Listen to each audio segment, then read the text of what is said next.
গাড়ির ভেতরে থমথমে পরিবেশ। ক্ষণে ক্ষণে আরুর থেকে ব্যথাতুর আওয়াজ শোনা যাচ্ছে।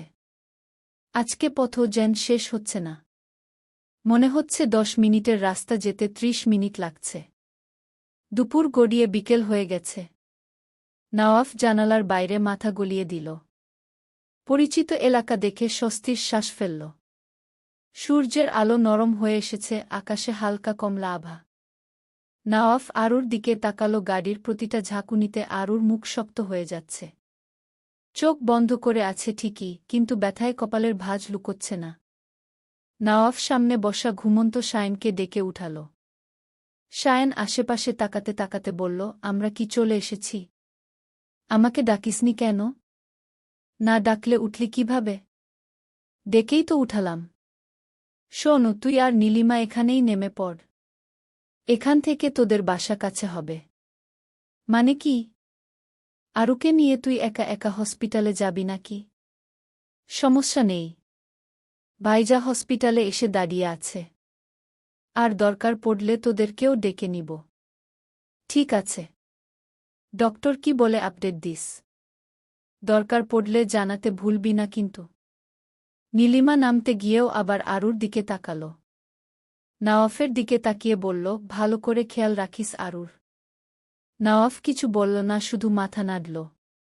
শায়ন গাড়ির দরজা বন্ধ করার আগে আবারও বলল, প্রয়োজন হলে ফোন করবি সাথে সাথে। নওয়াফ আবারও মাথা নাড়ল। অনিচ্ছা সত্ত্বেও দুজনে নেমে পড়ল। আর তাছাড়া শরীরটাও ভীষণ ক্লান্ত লাগছে। বাড়ি থেকে ফ্রেশ হয়ে না হয় আসা যাবে। ওরা নেমে পড়তেই গাড়ি আবার চলতে শুরু করল। পিছনের সিটে এখন শুধু নওয়াফ আর আরু। নওয়াফ আরুর কাছ ঘেঁষে বসল। বিকাল গড়িয়ে সন্ধ্যার আগ মুহূর্ত। হসপিটালের গেটের সামনে গাড়ি থামতেই নওয়াফ ভাইকে কল দিল। কল রিসিভ হল না। নওয়াফ কপাল কুঁচকে বাইরে তাকাতেই দেখল তার ভাই তাদের দিকেই আসছে। নওয়াফ ভাইকে দেখে মোবাইল পকেটে রেখে দিল। নওয়াফ নওয়াফ তাকিয়ে দেখল ভাইকে। চোখে মুখে স্পষ্ট দুশ্চিন্তা। ভাই। নওয়াফ হাত নাড়িয়ে ডাকল ভাইকে। নাবিল দ্রুত এগিয়ে এসে গাড়ির ভেতর উকি দিল। আরুর মুখ দেখেই কপাল কুঁচকে গেল। দুদিনে কি অবস্থা হয়েছে মেয়েটার! চেহারা দেখে চেনাই যাচ্ছে না। আরু ভাইকে দেখে এতক্ষণ আটকিয়ে রাখা কান্না উগড়ে দিল। নাবিল দ্রুত আরুর কাছে এসে আরুকে আগলে বলল, কি হয়েছে বুড়ি? কান্না কেন করছিস? দেখি পাটা। কিছু হবে না, ভাইজা আছি না। বেশি ব্যথা করছে? আরু তাও ভাইকে ধরে কান্না করতে লাগল। নাবিল আরুর চোখের পানি মুছিয়ে দিতে দিতে বলল, দেখি কান্না বন্ধ কর। নওয়াফ তোকে কিছু বলেছে? বকেছে তোকে? নওয়াফ পাশেই বসেছিল। ভাইয়ের প্রশ্ন শুনে বিরক্ত হল। ভাই বোনের ড্রামা শুরু হয়ে গেছে। সে বকতে যাবে কেন?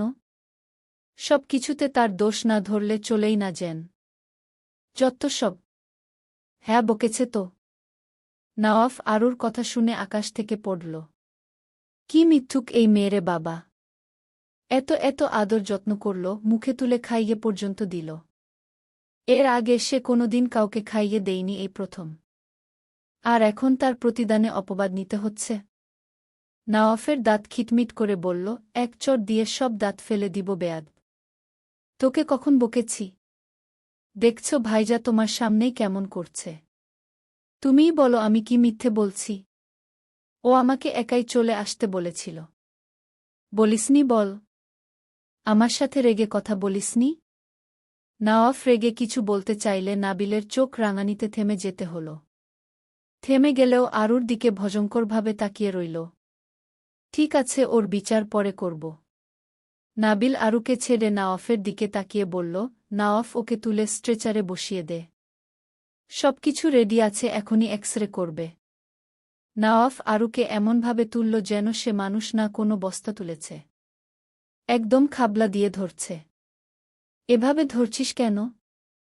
ব্যথা পাচ্ছি তো। ব্যথা পাওয়ার জন্যই ধরছি, এখন চুপচাপ থাক, নয়তো একটা আছাড় মারব। আরু নওয়াফের কথা শুনে চোখ বড় বড় করে তাকাল। ভয়ে নওয়াফের বুকের কাছে শার্টের অংশ শক্ত করে ধরল। নওয়াফ সেদিকে এক পলক তাকিয়ে এগিয়ে গেল স্ট্রেচারের দিকে। স্ট্রেচারে আরুকে বসাতেই নার্সরা হুইল ঠেলে ভেতরের দিকে নিয়ে যেতে লাগল। নাবিল সামনে, নওয়াফ ঠিক পেছনে। এতক্ষণ ভয় না লাগলেও এভাবে নিয়ে যাওয়ায় আরুর কেন জানি ভয় লাগল। সে ভয়ার্ত দৃষ্টিতে তাকাল। ভয় পাস না বুড়ি, এক্সরে করেই বের করে আনবে। কোনো ব্যথা পাবি না, আমরা এখানেই আছি। নাবিল নরম গলায় বলতেই আরও একটু শান্ত হল। এক্সরে রুমের বাইরে নওয়াফ নাবিল দুজনেই চিন্তিত মুখে দাঁড়িয়ে আছে। কিছুক্ষণ পর ডাক্তার আশরাফ মাহমুদ বাইরে এলেন। হাতে রিপোর্ট। আশরাফ মাহমুদ নাবিলের পূর্বপরিচিত, তার ফ্রেন্ডের বড় ভাই। খুব ভালো মনের মানুষ উনি। নাবিল, তোমার বোনের ডান পায়ের গোড়ালিতে ফ্র্যাকচার হয়েছে। খুব বড় না, কিন্তু অবহেলা করা যাবে না। প্লাস্টার করতে হবে। অন্তত ৩ সপ্তাহ বিশ্রামে থাকতে হবে, হাঁটাচলা একদম নিষেধ। ভাইজা, এখন তাহলে কি করব? এখন ব্যথার ইনজেকশন দিয়ে দিব। কালকে প্লাস্টার করা হলে চলে যেতে পারবে। ঠিক আছে ভাইজা। ইনজেকশন কি এখন দিবেন? হ্যাঁ, একটু পরেই দিব। আমি কেবিন থেকে আসছি। আশরাফ মাহমুদ একজন নার্সকে ডেকে নাবিলদের কেবিন দেখিয়ে দিতে বলল। নার্সরাই আরুকে কেবিনে নিয়ে বেডে বসাল। নওয়াফ তাকালো কেবিনের ভিতরে 2টা বেড, আবার সোফাও আছে। বেশ বড়সড় একটা রুম। কিছুক্ষণ যেতেই ডক্টর আশরাফ মাহমুদ নক করে কেবিনে ঢুকল। ঢুকেই আরুর দিকে তাকিয়ে মুখে বট করে হাসি টানল। আরু বিভ্রান্ত দৃষ্টিতে তাকিয়ে রইল।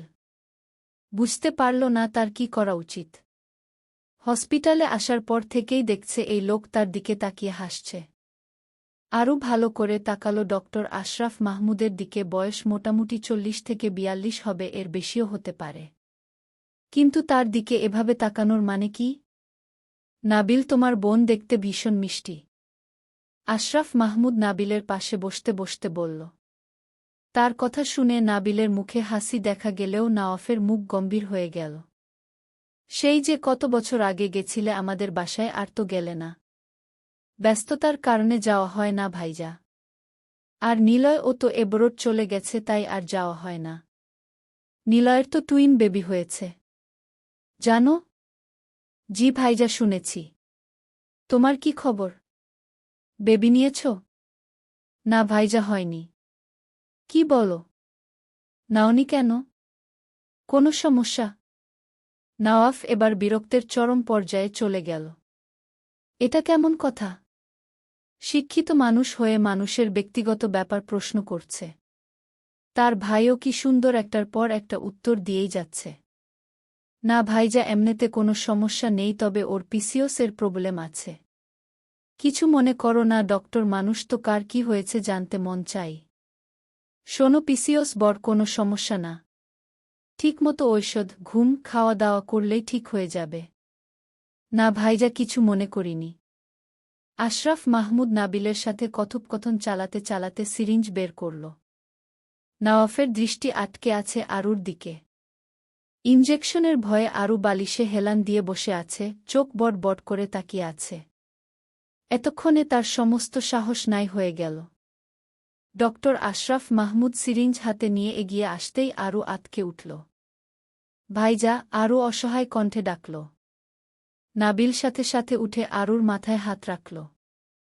ভয় পাস না বুড়ি, একটু চিমটি কাটার মতো লাগবে, তারপর আর ব্যথা থাকবে না। আরু বিশ্বাস করতে পারল না। বুঝল ভাইকে বলে লাভ নাই।